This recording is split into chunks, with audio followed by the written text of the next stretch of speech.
नमस्कार और स्वागत है आपका हमारी आज की इस खास बातचीत में। नमस्कार। आज हम बात करने वाले हैं ऑप्शन बाइंग की। ये क्या चीज है, क्यों ट्रेडर्स इसके पीछे इतना भागते हैं और इसमें सफल होने के लिए क्या लगता है? बिल्कुल, और आज की चर्चा का आधार है एक अनुभवी ट्रेडर के साथ हुई बातचीत। हम समझने की कोशिश करेंगे कि ऑप्शन बाइंग क्यों लुभाती है, इसमें क्या जोखिम है, और एक ट्रेडिंग रणनीति के पीछे का लॉजिक भी देखेंगे। अक्सर सुनते हैं ना कि 90% से ज्यादा ऑप्शन खरीदार नुकसान में रहते हैं। हाँ, ये आंकड़ा तो बहुत सुनने में आता है और शायद इसकी जड़ में वो इच्छा है कि कम पैसे लगाकर बड़ा मुनाफा कमाया जाए। ऑप्शन बाइंग कुछ ऐसा ही वादा करती है, limited loss, unlimited profit potential. पर क्या ये वाकई इतना सीधा है? चलिए एकदम शुरू से समझते हैं, ये ऑप्शंस आखिर होते क्या हैं। देखिए, ऑप्शंस होते हैं डेरिवेटिव्स, मतलब इनकी खुद की कोई वैल्यू नहीं होती। अच्छा। ये किसी और चीज की कीमत पर निर्भर करते हैं, जैसे कोई स्टॉक हो गया या निफ्टी जैसा इंडेक्स। इसे समझने का सबसे आसान तरीका है इंश्योरेंस का उदाहरण। इंश्योरेंस वो कैसे कनेक्टेड है? जब आप मान लीजिए गाड़ी का इंश्योरेंस लेते हैं, तो आप एक प्रीमियम देते हैं, है ना? हाँ, देते हैं। उसके बदले आपको मिलता है एक अधिकार कि अगर गाड़ी को कुछ नुकसान हुआ तो आप क्लेम कर सकते हैं। ये आपका अधिकार है, आपकी मजबूरी नहीं। सही बात है, क्लेम करना या ना करना मेरी मर्जी। बिल्कुल। लेकिन इंश्योरेंस कंपनी की जिम्मेदारी है, अगर शर्तें पूरी होती हैं तो उसे क्लेम देना ही पड़ेगा। अच्छा, तो मतलब ऑप्शन खरीदने वाला हो गया इंश्योरेंस खरीदने वाला, एकदम सही। और ऑप्शन बेचने वाला वो इंश्योरेंस कंपनी। बिल्कुल। ऑप्शन खरीदार एक प्रीमियम देता है और एक अधिकार खरीदता है। ये अधिकार हो सकता है किसी चीज को भविष्य में एक तय दाम पर खरीदने का, उसे कहते हैं कॉल ऑप्शन। हाँ, या फिर बेचने का अधिकार, उसे कहते हैं पुट ऑप्शन। और बेचने वाले की जिम्मेदारी है उस अधिकार को पूरा करने की। हाँ, जिसे ऑप्शन राइटर भी कहते हैं। और यहीं से वो आकर्षण आता है ना, कि खरीदार का मैक्सिमम लॉस तो सिर्फ वो प्रीमियम है जो उसने दिया। सही। लेकिन अगर मार्केट उसकी दिशा में चल पड़ा जोर से, तो प्रॉफिट की कोई लिमिट नहीं। हाँ, थ्योरेटिकली अनलिमिटेड प्रॉफिट। जबकि बेचने वाले का प्रॉफिट लिमिटेड है, सिर्फ वो प्रीमियम जो से मिला। पर उसका लॉस अनलिमिटेड हो सकता है। बिल्कुल। और यही लिमिटेड रिस्क अनलिमिटेड रिवॉर्ड वाली कहानी है जो लोगों को खींचती है, कम पैसे में जैकपॉट लगने की उम्मीद। पर जैसा आपने कहा, कहानी इतनी सीधी है नहीं। नहीं है। ठीक है, तो दो टाइप हो गए, कॉल यानी खरीदने का अधिकार, और पुट यानी बेचने का अधिकार। जी। कॉल हम तब खरीदेंगे जब लगे कि मार्केट ऊपर जाएगा, यानी बुलिश व्यू, और पुट जब लगे कि नीचे गिरेगा, यानी बेरिश व्यू। एकदम परफेक्ट। और इस अधिकार की एक कीमत होती है। हाँ, प्रीमियम। ये प्रीमियम कैसे तय होता है? क्या सिर्फ डिमांड सप्लाई है? डिमांड सप्लाई तो है ही, वो तो हर बाजार में होता है। लेकिन प्रीमियम कई और चीजों पर भी डिपेंड करता है। एक बहुत जरूरी चीज है स्ट्राइक प्राइस। स्ट्राइक प्राइस मतलब वो पहले से तय किया हुआ दाम जिस पर आप खरीदने या बेचने का अधिकार ले रहे हैं। जैसे मान लीजिए निफ्टी अभी 25,000 पर है, ठीक है। तो 24,500 पर खरीदने का अधिकार जो अभी फायदेमंद लग रहा है, हाँ। उसका प्रीमियम ज्यादा होगा। हाँ, क्योंकि वो ऑलरेडी फायदे में। बिल्कुल। और 25,200 पर खरीदने के अधिकार का प्रीमियम कम होगा। समझ गया। और ये सब जानकारी एक जगह मिलती है? हाँ, ये आपको ऑप्शन चेन में दिखती है। वो एक टेबल होती है जिसमें अलग अलग स्ट्राइक प्राइस के कॉल और पुट के प्रीमियम लिखे होते हैं। अच्छा, तो उसे देखकर आइडिया लगता है कि मार्केट किस लेवल को कितना भाव दे रहा है। हाँ, और प्रीमियम पर हाल की घटनाओं का भी असर पड़ता है। रीसेंसी बायस जिसे कहते हैं, बढ़ जाता है तो खरीदार के लिए जरूरी है कि प्रीमियम बढ़े। लेकिन इसमें और एक फैक्टर है जो हमेशा काम करता रहता है, एक्सपायरी, है ना? ओह हाँ, एक्सपायरी। ये बहुत ही क्रिटिकल है। देखिए, ऑप्शंस की ना एक लाइफ होती है, एक एक्सपायरी डेट। शेयर्स की तरह नहीं कि खरीद के रख लिया सालों साल। नहीं, बिल्कुल नहीं। निफ्टी में जैसे हर हफ्ते थर्सडे को एक्सपायरी होती है, और महीने के आखिर में भी। इसका मतलब ये हुआ कि आपका जो व्यू है, मार्केट ऊपर जाएगा या नीचे, वो उस तय टाइम लिमिट के अंदर सही साबित होना चाहिए। यानी सिर्फ डायरेक्शन सही होना काफी नहीं, टाइमिंग भी एकदम सटीक होनी चाहिए। बिल्कुल। और यही पर ऑप्शन खरीदार का सबसे बड़ा दुश्मन आता है। कौन? टाइम, समय। जैसे जैसे एक्सपायरी पास आती है, ऑप्शन की कीमत का एक हिस्सा अपने आप कम होता जाता है। इसे कहते हैं टाइम वैल्यू डीके, या ग्रीक भाषा में कहें तो थीटा। थीटा ये क्या चीज है, थोड़ा और बताएंगी? जरूर। सोचिए, जो ऑप्शन का प्रीमियम होता है ना, उसके मोटे तौर पर दो हिस्से होते हैं। ओके। एक होता है इंट्रिंसिक वैल्यू, मतलब अगर ऑप्शन को अभी इसी वक्त इस्तेमाल करें तो कितना फायदा होगा? जैसे निफ्टी 25,000 पर है तो 24,500 वाली कॉल ऑप्शन में कम से कम 500 रुपए की इंट्रिंसिक वैल्यू है। 25,000, 24,500। ठीक है, ये तो समझ आया। और दूसरा हिस्सा? दूसरा हिस्सा है टाइम वैल्यू। ये बेसिकली उस उम्मीद की कीमत है कि एक्सपायरी तक भाव आपके फेवर में और जा सकता है। अच्छा, मतलब फ्यूचर की उम्मीद का पैसा। हाँ, और जितना ज्यादा टाइम बचा होगा एक्सपायरी में, उतनी ज्यादा टाइम वैल्यू होगी। और ये जो थीटा है, ये इसी टाइम वैल्यू को धीरे धीरे खाता रहता है। जैसे बर्फ पिघलती है ना, ओहो। हर दिन जो गुजरता है वो आपके खरीदे हुए ऑप्शन की कीमत थोड़ी कम कर देता है, भले ही निफ्टी वहीं का वहीं खड़ा रहे। अरे बाप रे। तो मतलब खरीदार को सिर्फ मार्केट की चाल से नहीं लड़ना, इस थीटा से भी लड़ना है। बिल्कुल। यही यही सबसे बड़ी चुनौती है और शायद यही वजह है कि वो 90% वाला आंकड़ा आता है।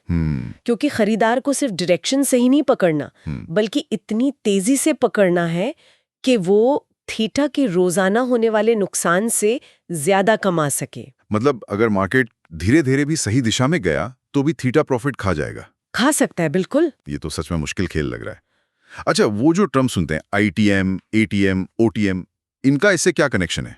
हाँ, ये बड़े कॉमन टर्म्स हैं। ये बताते हैं कि आपने जो स्ट्राइक प्राइस चुना है वो मार्केट के करंट प्राइस के मुकाबले कहाँ खड़ा है। आईटीएम यानी इन द मनी, इनमें इंट्रिंसिक वैल्यू होती है। जैसे 25,000 निफ्टी पर 24,500 की कॉल, इनको एक्सरसाइज करने पर तुरंत फायदा है। ओटीएम यानी आउट ऑफ द मनी, इनमें सिर्फ टाइम वैल्यू होती है। जैसे 25,000 निफ्टी पर 25,200 की कॉल, इनको एक्सरसाइज करेंगे तो नुकसान होगा, ये सस्ते मिलते हैं। अच्छा।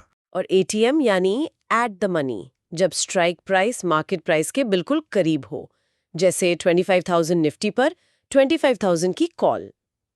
तो फिर ओटीएम खरीदना ज्यादा रिस्की हुआ क्योंकि उसमें सिर्फ टाइम वैल्यू है जो थीटा खाता जा रहा है। हाँ, कह सकते हैं। ओटीएम सस्ते जरूर होते हैं, जैकपॉट का चांस भी उनमें ज्यादा दिखता है लोगों को, लेकिन उनमें थीटा का असर ज्यादा होता है और उनके जीरो होकर एक्सपायर होने का खतरा भी ज्यादा होता है। और आईटीएम, वो सेफ हैं? आईटीएम महंगे होते हैं, उनमें थीटा का असर कम होता है क्योंकि इंट्रिंसिक वैल्यू ज्यादा होती है, लेकिन उनको खरीदने के लिए कैपिटल ज्यादा चाहिए। एटीएम कहीं बीच का रास्ता है। समझ गया। और वो जो ग्रीक्स की बात होती है, डेल्टा, वेगा, क्या वो भी जरूरी है खरीदार के लिए? देखिए, सारे ग्रीक जरूरी हैं, पर खरीदार के नजरिए से देखें तो 3 सबसे अहम हैं। आसान भाषा में समझने की कोशिश करते हैं। हाँ प्लीज। पहला है डेल्टा। इसे आप अपनी रफ्तार समझिए। रफ्तार? हाँ, मतलब अगर निफ्टी 1 रुपया बदला तो आपका ऑप्शन प्रीमियम कितने पैसे बदलेगा। आईटीएम ऑप्शन का डेल्टा ज्यादा होता है, 1 के करीब, एटीएम का करीब 0.5 और ओटीएम का कम होता है, 0 के करीब। अच्छा, तो जिसका डेल्टा ज्यादा, वो ज्यादा तेजी से बढ़ेगा या गिरेगा? बिल्कुल। अगर आपको लगता है मार्केट तेजी से मूव करेगा तो आप ज्यादा डेल्टा वाला ऑप्शन लेना चाहेंगे। ओके। दूसरा तो थीटा हो गया, जो टाइम वैल्यू खाता है। हाँ, थीटा वो खरीदार का परमानेंट दुश्मन है, हर दिन प्रीमियम से कुछ ना कुछ काटता है। और तीसरा? तीसरा है वेगा, या जिसे आईवी इम्प्लाइड वॉलेटिलिटी भी कहते हैं। ये मार्केट की घबराहट या उम्मीद का मीटर है। घबराहट का मीटर मतलब मार्केट को आगे कितनी उठापटक की उम्मीद है, जैसे कोई बड़ा इवेंट आने वाला हो, बजट, चुनाव, रिजल्ट्स। हाँ, तब मार्केट में हलचल बढ़ जाती है। बिल्कुल। तो ऐसे टाइम पर आईवी बढ़ जाती है और ऑप्शन अपने आप महंगे हो जाते हैं। अच्छा। तो खरीदार को बहुत ज्यादा आईवी पे खरीदने से बचना चाहिए, क्योंकि अगर इवेंट के बाद आईवी कम हुई तो प्रीमियम गिर सकता है, भले ही निफ्टी वहीं रहे। बाप रे।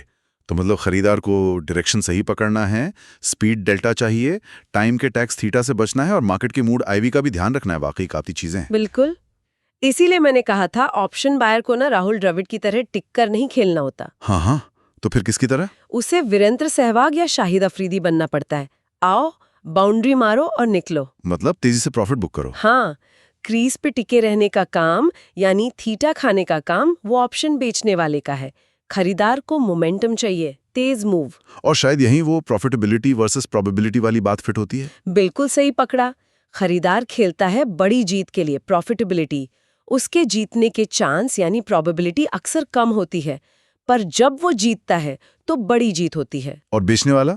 बेचने वाला खेलता है लगातार छोटी छोटी जीत के लिए प्रोबेबिलिटी उसके जीतने के चांस ज्यादा होते हैं, लेकिन एक गलत ट्रेड उसका बड़ा नुकसान कर सकता है। ठीक है, ये फंडामेंटल्स तो काफी क्लियर हुए। अब उस स्ट्रैटेजी पर आते हैं जिसका जिक्र आपने शुरू में किया था, ड्यूअल टाइम फ्रेम मोमेंटम। इसका लॉजिक क्या है? लॉजिक बहुत सीधा है। हमें बतौर ऑप्शन बायर क्या चाहिए? डायरेक्शन और स्पीड, मतलब मोमेंटम। एग्जैक्टली तो ये स्ट्रैटेजी यही पकड़ने की कोशिश करती है। ये 2 टाइम फ्रेम यूज करती है, एक बड़ा टाइम फ्रेम जैसे घंटे भर का चार्ट, आली चार्ट, और एक छोटा टाइम फ्रेम जैसे 5 मिनट का चार्ट। पेरेंट और चाइल्ड जैसा। हाँ, कह सकते हैं। बड़े टाइम फ्रेम पर हम देखते हैं कि ओवरऑल ट्रेंड किस तरफ है और क्या उसमें दम है। कैसे देखते हैं? इसके लिए आप मूविंग एवरेज यूज कर सकते हैं।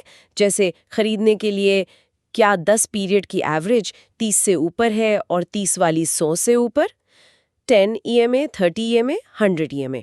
साथ में एक मोमेंटम इंडिकेटर देख सकते हैं जैसे मैकडी। क्या उसका हिस्टोग्राम 0 लाइन के ऊपर है और हरा है, बुलिश सिग्नल। अच्छा, तो अगर ये दोनों कंडीशन पूरी हो रही हैं घंटे के चार्ट पर, तो इसका मतलब है कि स्टॉक या इंडेक्स में एक मजबूत अप ट्रेंड है और उसमें मोमेंटम भी है। ऐसे स्टॉक्स को फिर हम अपनी वॉच लिस्ट में डाल लेते हैं। ठीक है, वॉच लिस्ट बन गई। अब हम आते हैं छोटे टाइम फ्रेम पर, यानी 5 मिनट के चार्ट पर। हम वॉच लिस्ट वाले स्टॉक्स पर नजर रखते हैं। जैसे ही 5 मिनट के चार्ट पर भी वैसी ही कंडीशन बनती है, यानी मूविंग एवरेज सही क्रम में 10, 30, 100 और मैकडी हिस्टोग्राम भी हरा होता है, तो वो एक एंट्री द सिग्नल हो सकता है। हाँ, इसका मतलब है कि बड़े ट्रेंड की दिशा में अब छोटे टाइम फ्रेम पर भी एक मोमेंटम का बर्स्ट आया है। एंट्री कब और कैसे, और कौन सा ऑप्शन लें? ITM, ATM या OTM? एंट्री अक्सर ली जाती है जब वो 5 मिनट वाली सिग्नल कैंडल का हाई टूट जाए खरीदने के लिए या लो टूट जाए बेचने के लिए। ऑप्शन चुनने की बात है तो यहाँ अलग अलग अप्रोच है। कुछ लोग प्रेफर करते हैं स्लाइटली OTM ऑप्शन लेना, मतलब करंट प्राइस से 1 या 2 स्ट्राइक दूर। OTM, लेकिन अभी तो हमने बात की कि उसमें थीटा रिस्क ज्यादा है। हाँ, रिस्क ज्यादा है, लेकिन लॉजिक ये है कि OTM सस्ता मिलता है। अच्छा, तो शुरुआत में डेल्टा कम होता है। अगर ट्रेड थोड़ा गलत भी गया तो नुकसान कम होगा। लेकिन अगर ट्रेड आपकी दिशा में तेजी से चल पड़ा तो वो OTM तेजी से ATM या ITM बन सकता है। तब उसका डेल्टा भी रॉकेट की तरह बढ़ता है और कई बार IV भी बढ़ जाती है, जिसे कहते हैं हवा भरना।